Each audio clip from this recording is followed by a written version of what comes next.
Hello दोस्तों, आप सबका बहुत बहुत स्वागत है। अभिनंदन है। आरपीएफ कांस्टेबल 10 मार्च के दोस्तों सेकेंड शिफ्ट में दोस्तों आइए देखते हैं किस प्रकार से आपके एग्जाम में दोस्तों क्वेश्चन पूछा गया था। दोस्तों बहुत इंपॉर्टेंट ये क्लास होने वाला है आने वाले दोस्तों जिनका भी अगले शिफ्टों में एग्जाम है। तो साथीगण देखते हैं पहला क्वेश्चन आपके एग्जाम में क्या क्या पूछा गया था। तो साथीगण अनुच्छेद 21 किससे संबंधित है? आज के दूसरे शिफ्ट में दोस्तों ये क्वेश्चन बेसिकली पूछा गया था। तो साथीगण अगर मैं बात करूं इस क्वेश्चन का आंसर तो बेसिकली जीवन और व्यक्तिगत स्वतंत्रता से संरक्षण के संबंधित आर्टिकल 21 में कहा गया, जो बेसिकली आपको ध्यान रखना है। दोस्तों अगर आपके ऑप्शन में जीवन और व्यक्तिगत स्वतंत्रता ऑप्शन में ना दिया रहे तो बेसिकली आपको ऑप्शन में दिया रहेगा दोस्तों प्राण एवं दैहिक स्वतंत्रता, जो बेसिकली आप सभी मेरे साथीगण से रिक्वेस्ट है याद रखिएगा। कई बार दोस्तों आपके 21 आर्टिकल से क्वेश्चन पूछा गया कि प्राण एवं दैहिक स्वतंत्रता किस आर्टिकल में कहा गया, तो बेसिकली आर्टिकल 21 में कहा गया, आपको याद रखना है। अगर दोस्तों कुछ इंपॉर्टेंट अगर आर्टिकल की मैं बात करूं जो आपके एग्जाम में पूछा गया था, आर्टिकल 20 आपको याद रखना कि अपराध दोष सिद्धि के संबंध संरक्षण, जो आपके एग्जाम में बहुत इंपॉर्टेंट है, हमेशा दोस्तों क्वेश्चन पूछा जाता है। अगर आर्टिकल में 22 की बात करूं जो आपके एग्जाम में हमेशा पूछा जाता है गिरफ्तारी के संबंध संरक्षण, आर्टिकल 22 में कहा गया कि मुझे गिरफ्तार किस लिए किए हो, इसलिए दोस्तों हमारे संविधान में उनके बारे में जिक्र किया गया। और आर्टिकल 20 में कहा कि दोष सिद्ध करने के लिए आपको आर्टिकल 20 के तहत दिया गया। ये दोनों पॉइंट याद रखिएगा। दोस्तों एक पॉइंट याद रखिएगा आर्टिकल 23 दोस्तों की मानव दुर्व्यापार एवं बलात्कार के बारे में आर्टिकल 23 में कहा गया। दोस्तों अगर आपको इस क्लास को देखने के बाद अगर अच्छा लगे तो साथीगण आप सबसे रिक्वेस्ट है वीडियो को एक बार जरूर लाइक करना।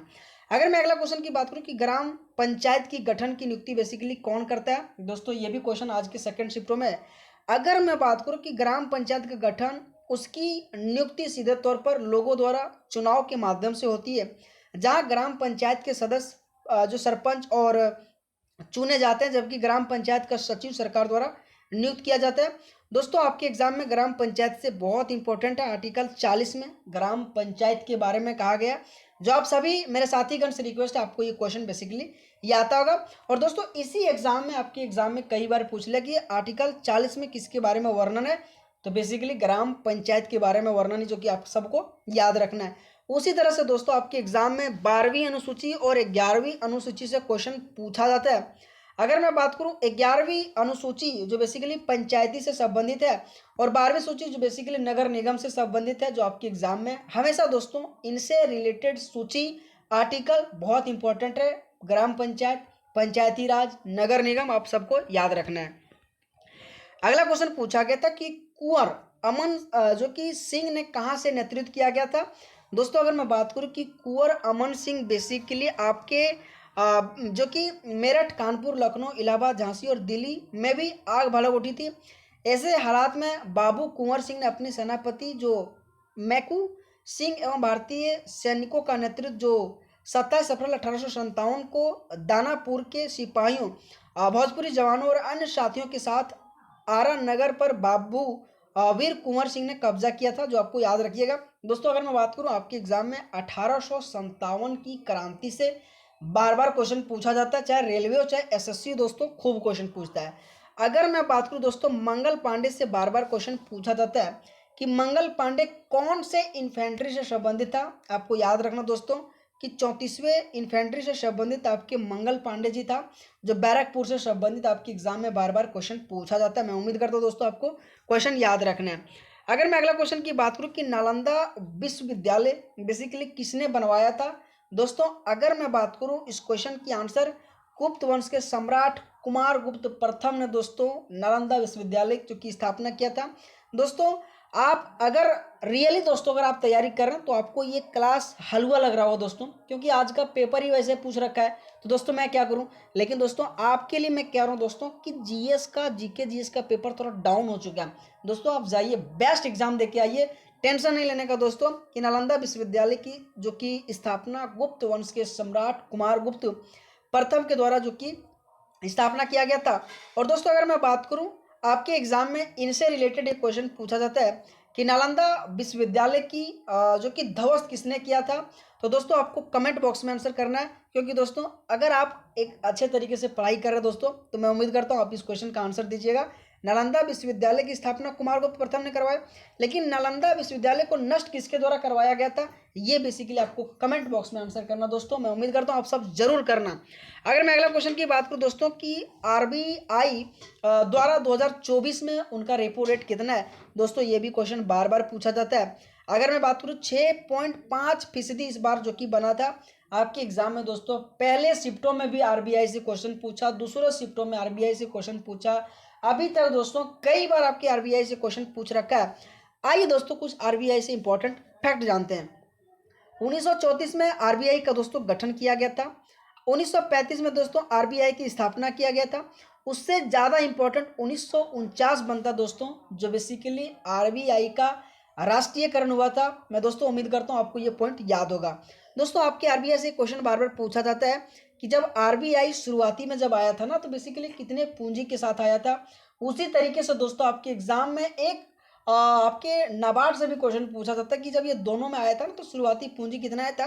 तो बेसिकली आरबीआई 5 करोड़ के साथ, और वहीं अगर मैं नाबार्ड की बात करूँ तो बेसिकली 100 करोड़ के साथ शुरुआती पूंजी रहा था, जो आप सभी मेरे साथीगण से रिक्वेस्ट है याद रखिएगा। अगला क्वेश्चन दोस्तों कि एचडीआई में भारत का स्थान कौन सा रहा था, तो बेसिकली 116 स्थान एचडीआई में रहा था दोस्तों। आपके एग्जाम में हमेशा रैंक से क्वेश्चन पूछा जाता है। आप सभी मेरे साथीगण से रिक्वेस्ट है 2024 में जितने भी दोस्तों रैंकिंग से क्वेश्चन है एटलीस्ट आप याद करके रखिएगा। खुशहाली में भारत का रैंक कितना है 2024 में। अगर मैं बात करूँ एचडीआई में जो कि क्वेश्चन आज का पूछ लिया गया, उसी तरीके से जितने भी दोस्तों रैंकिंग से करीब 10 से 12 क्वेश्चन ही आता दोस्तों, आप पढ़ लीजिएगा, आपके एग्जाम में पूछे जाने की अति उम्मीद है दोस्तों। अगर मैं अगला क्वेश्चन की बात करूं दोस्तों, आपके एग्जाम में पूछा गया था कि 2011 सबसे ज़्यादा घनत्व किसका था, तो दिल्ली का उत्तरी पूर्वी जिला जो है ना सबसे ज़्यादा था दोस्तों। आपके एग्जाम में हमेशा सेंसस से क्वेश्चन पूछा जाता है दोस्तों। इसी वीडियो सेक्शन में 2000 जितने भी दोस्तों आपकी प्रीवियस ईयर क्वेश्चन सेंसस से पूछा गया था मैंने करवा दिया, एक बार जाके वहाँ से रिवीजन कर लेना। लेकिन दोस्तों अगर मैं बात करूँ साक्षरता में सबसे अगर अधिक वाला राज्य में बात करूँ तो केरल आ जाएगा, आपको याद रखना।